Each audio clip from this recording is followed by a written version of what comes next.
we're going to use IntelliJ IDEA to create an executable jar file. Keep watching until the end of this video to see a second way to create an executable jar file that will take up less space in your deployments. We're using IntelliJ IDEA Community Edition, which is free. Using IntelliJ is a great way to make programming more productive and enjoyable. Let's start a new project by clicking New Project. We'll call it My First App. By default, Java is selected as our language, and also by default, Maven is our build system. Now let's change the group ID in the advanced settings. We'll change it to pom.xml. Our artifact will be named using the group ID and artifact ID. Everything looks good, so let's click Create. During this video, when IntelliJ is working, I've sped up the boring parts so we can focus on what's interesting. IntelliJ creates our project and leaves us with a very basic pom.xml. We see the group ID and artifact we provided earlier in our pom, along with the default version 1.0 snapshot. Any recent version of Java will be fine, but we'll be using version 11. In the Project Tool window, we'll right-click on Source, Main, Java, and select New Java Class. We'll supply the name of the package and the class file name at once. Let's call it com.beginsecure.app and press Return. IntelliJ creates our class. Let's use the live template PSVM to generate our main method. And we'll use the live template SOUT to generate our printline statement. In our message, let's put in the string Hello World, because of course. And let's run the code just to make sure that everything's working correctly. We see the code runs, prints our message, and exits with a return code of 0. Great, everything's working as expected. Now let's take a moment and look at the Maven tool window. On top, we see a list of the lifecycle phases: clean, validate, compile, and so forth. A phase is a step in the build lifecycle, which is an ordered sequence of steps. When a phase, like package, is specified, every phase in the sequence, up to and including the one specified, is run. Below this is a list of the plugins that are available for use by default from IntelliJ. When we invoke plugins, we specify a goal to perform. For example, the plugin might invoke a compiler, and the goal is compile. Back in the Project Tool window, we see the external libraries this project is dependent on. For now, JDK 11 is the only thing necessary to build this project. Let's change that and explore how we can add dependencies to our project. Let's make some real estate and close a few things, and open the POM file. Select Code and Generate from the menu bar. Let's add a dependency in the dialog that appears. In the Dependencies Manage window, we'll enter JSON in the search box and hit Enter. IntelliJ goes out and searches our configured repository for third-party packages that contain the string JSON. We want to use a well-known, trusted, and well-supported JSON package. The first entry in the list is from org.json, and it's the package we want. The third column allows us to select the version we want. It looks like a security alert and a license alert.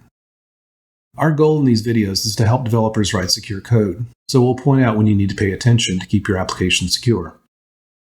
We already mentioned that you should select a dependency that is well known, supported, and trusted. Whenever possible, you should also choose the most recent version of a package.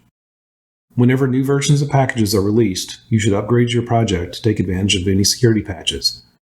Major vulnerability in one of the packages your application uses can be hard to fix if you wait to upgrade. We'll look at how to inspect third-party components for security issues in a future video. As of this recording, there are no reported vulnerabilities in the latest version of the JSON library from org.json, so it's fine to use. But of course, by the time you watch this video, that might have changed. Notice in the panel on the right, there's a description of the package we selected. You can also read about the license terms by scrolling through the text. Selecting a third-party package that requires you to open source your code if you use it could put your project or even your organization at risk. By clicking the Add link, we add the JSON library to our project.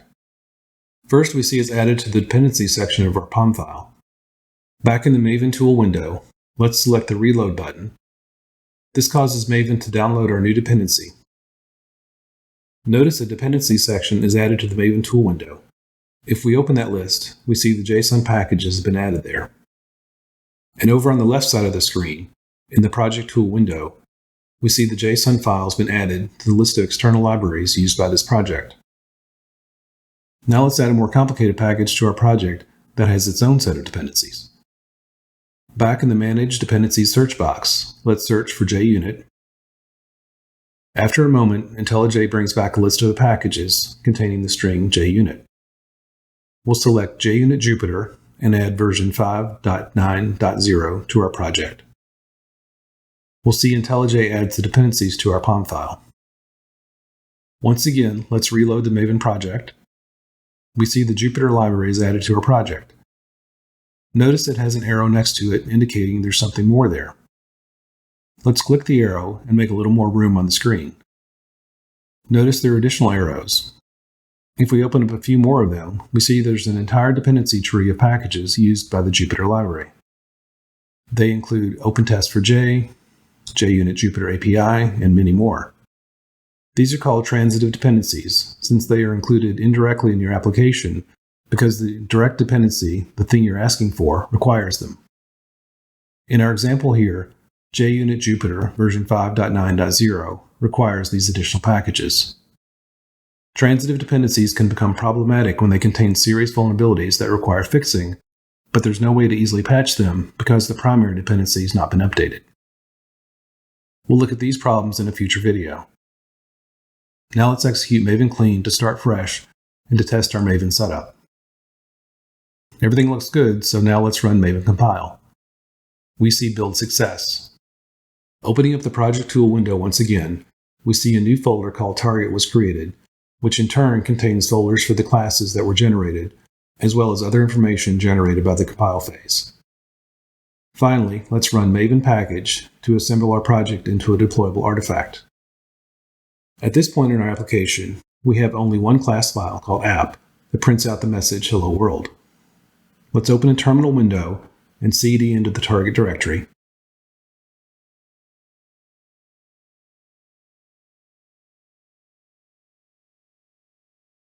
Here we see our generated file called myfirstapp 1.0 snapshot.jar. Let's try to run that code by typing in java-jar and specify the name of the jar file. When we do, we get the error no main manifest attribute. This means that we didn't specify in the jar file that was created the name and location of the main method for our code. We'll fix that in just a moment, but first, let's use the jar file we created to run our command. To do that, we can add the snapshot jar to our class path and invoke the fully qualified name of the class that contains our main method. To do this, we can type in java-cp, specify the name of our package, and then the fully qualified name of our file, com.beginsecure.app, and run that. Oops, what happened? We got a class not found exception. Java's case sensitive, and I have the S in secure capitalized, so the class can't be found. I have an entire video on class file not found exceptions linked here, if you'd like to find out more ways to identify and fix problems like this in your code. Let's correct the package name and put in a lowercase s and rerun the code. And here we get the expected result, the message, hello world. Okay, so far we've been able to package our code, but not make the code executable. And even though we included some dependencies in our project, we're not actually using them in our code. Let's change our main method to make use of the JSON library we added so it will get bundled with our deployed artifact. In our main method, let's get rid of the println message. Let's add a string object, myString, and set it equal to an empty string. And then we'll add in empty curly braces to create a JSON object literal. We'll put in a key called name and set it equal to Mary. We'll escape the quotes with backslashes and add a colon to create a valid object literal. Next, we'll create a valid object representation of the literal we just created. To do that, we'll use the JSON object class, which is in the JSON library that we included in our project earlier in the lesson. We'll create a reference called job of type JSON object to a new JSON object created using our string object literal to initialize it. And let's print out the value corresponding to our key, in this case name, using println. Notice here I should have used the getString method, which returns a string, instead of the get method, which returns an object. Fortunately, Java saved the day by converting the result to a string automatically. Let's first test the code by running it here in the IDE. We get our expected result. The name is Mary. Now let's package our project by running Maven package and go to a terminal window to run our code.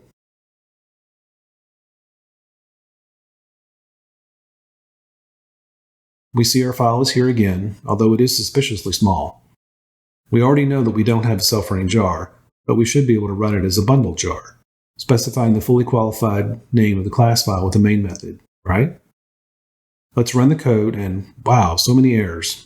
Starting at the bottom of the stack trace, we see the problem. The JSON object is not found. This is because the dependency, although it's in our IDE, is not part of our snapshot jar. So let's fix this.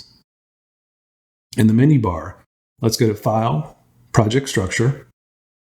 In the dialog box that appears, we'll select Artifacts and select the plus to add the new buildable artifact. We want to build a jar, so we'll select Jar, and then from Module with Dependencies. In the next dialog, we specify the main class that is executed when our jar runs. We'll enter the fully qualified name of our class, which is com.beginsecure.app. Notice IntelliJ specified a location where the meta.inf directory and the manifest.mf file will be created. The manifest file contains the location of the class with the main method used by a self-running jar. Everything looks good, so we select OK. IntelliJ specifies the names of the dependencies that will be included in our jar. Notice it does include the JSON package as well as the JUnit Jupyter code. There's a way to exclude the JUnit code, which should not be deployed in production, since it's test code, but we'll save that technique for a future video. Let's apply the change and click OK. Back in the Project Tool window, notice under the Resources directory, we now have a subdirectory called meta-info, which contains our manifest.mf file. If we select that, we see the contents, which has the location of the main class we specified just a moment ago. Time to build the artifact. Up in the menu bar, we'll select Build, Build Artifacts. The artifact we're building is myfirstapp.jar. The action we take is simply Build. When the build finishes, notice that we have a new directory in our Project Tool window called Out. If we open that directory structure, we see there's a file called myfirstapp.jar. Let's go back to our terminal window and change directories to the out artifacts myfirstapp_jar directory. Here we see a much larger file, a bit over 800K. Let's run that jar using the Java command and use the java-jar option to run the command. And there we have it. We see the expected output, the name is Mary, which consists of our custom code as well as the JSON dependency used to build the code. So now we know how to build a runnable jar with IntelliJ. But as you can see, the process is very dependent on IntelliJ, and as much as I love the tool, I might be able to do this solely with Maven and without the need to depend on IntelliJ. So how can we do this? Remember at the beginning of this video I promised a bonus. Well, here it is. Let's go back to our pom.xml file. Instead of depending on IntelliJ to produce the artifact we want, we're going to add a plugin to Maven which will allow us to do the same thing ourselves. Rather than watch me type all this in, I'll copy and paste the XML snippet for this plugin. When I add it to the pom.xml, notice the code will go before the list of dependencies. The name of the plugin we've added is Assembly Plugin.